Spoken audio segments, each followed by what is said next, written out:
We are joined now, I'm delighted to say, from Tottenham Stadium by our Premier League insider, David Ornstein. David, I'm just going to hand it over to you. Please fill in the gaps. He's been fired. What else do we need to know?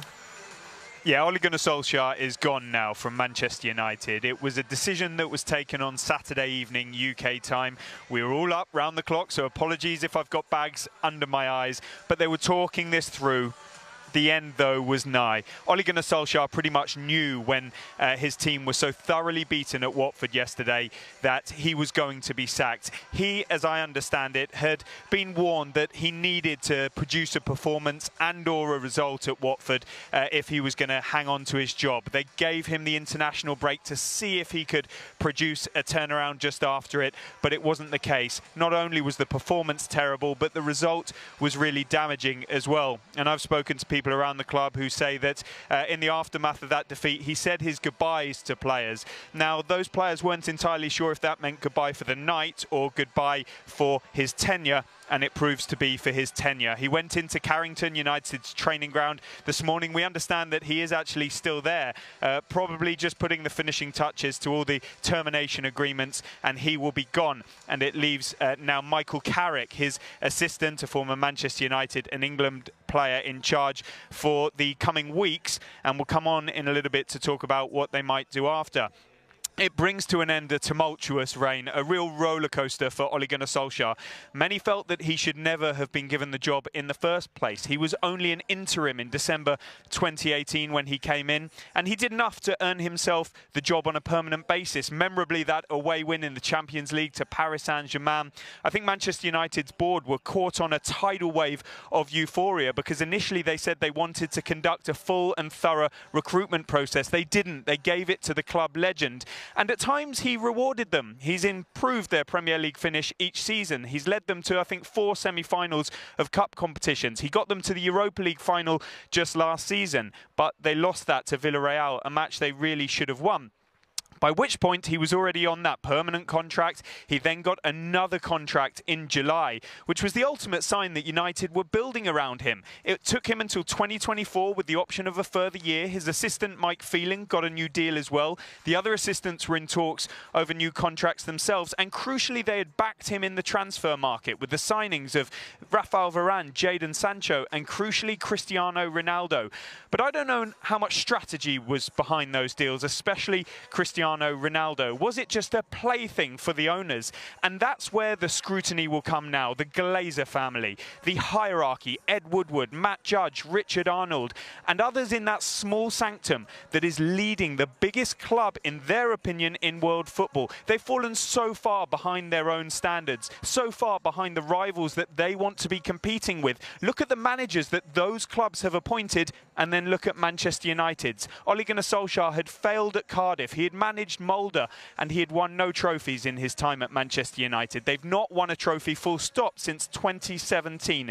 We spoke in an editorial meeting at NBC before this season started, and you guys said to me, what needs to happen for Ole Gunnar Solskjaer this season? I said he needs to win trophies. If that wasn't in sight, he was always going to be dismissed. It's not in sight at the moment, but could they salvage it before the season ends? Well, David, we're going to talk in a second about who may come in, and I will ask you that in a moment. But you mentioned the Glazer family and the structure, the hierarchy, the sadness being felt right now by all Manchester United fans. Do you think that could turn to anger? Could we see more protests in the coming weeks against the Glazer family?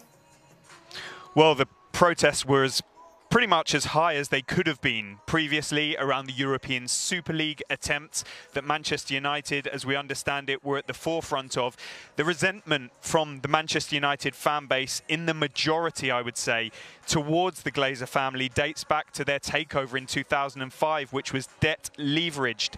And the ownership have taken dividends pretty much each year from Manchester United without repaying the debt. So I don't think anything that the Glazer family do will ever improve their standing with the fan base, despite attempts, especially Joel Glazer, since the collapse of that attempted Super League, has made with the fan base. It's pretty much broken. What they want to see is a winning team. I don't think the protests necessarily will get much more vociferous, and I think Manchester United would put the security in place to make sure that at least doesn't happen at match days. but the scrutiny is really on them now, and especially Joel Glazer, who, make no mistake about it, is the man in charge here. He held the ultimate decision-making power in the call to remove Ole Gunnar Solskjaer.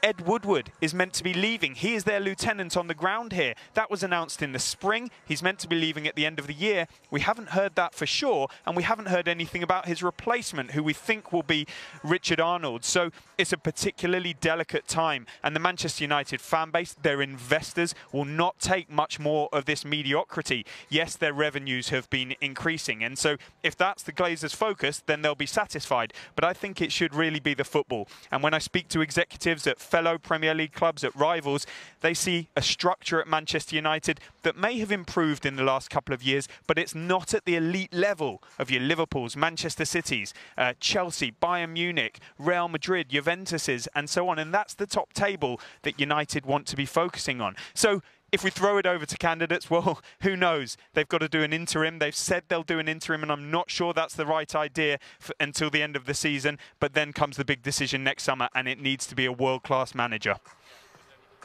Do you think the likes of Zinedine Zidane, Pochettino, all these names that have been thrown in, that'll be one from that group of names, David? Well, they've missed the boat on the likes of Antonio Conte, who has taken over here at Tottenham, but I don't think they would have gone for him anyway, Manchester United. Thomas Tuchel in the past, Maurizio Pochettino. So I don't know if I said Conte or Pochettino, but anyway, they've missed both of them in recent times. And Pochettino, I'm told, is really the apple of Manchester United's eye, and that's one they will keep a watching brief on.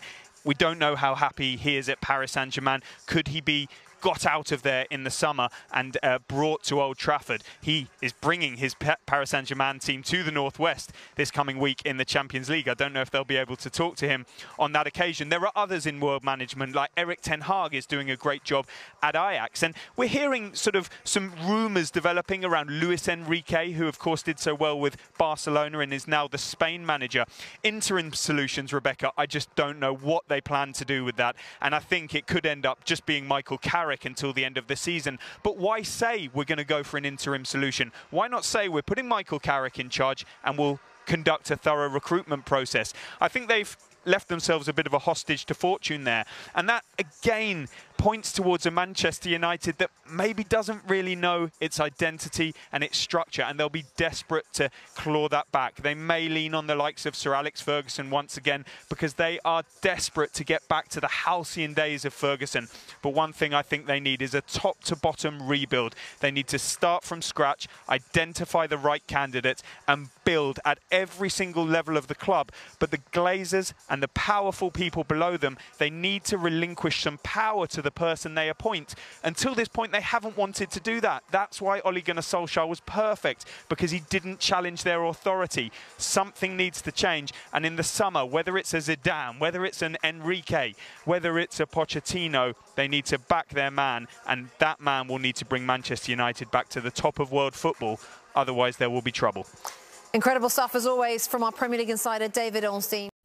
Hi there, I'm Rebecca Lowe, studio host for NBC's coverage of the Premier League. Don't forget to hit subscribe to watch highlights all season long, and be sure to tune in for Premier League mornings every weekend at 7 a.m. Eastern. And for even more content, head over to Peacock, where we've got live games, original series, and a dedicated round-the-clock Premier League channel featuring studio shows, classic matches, and much more.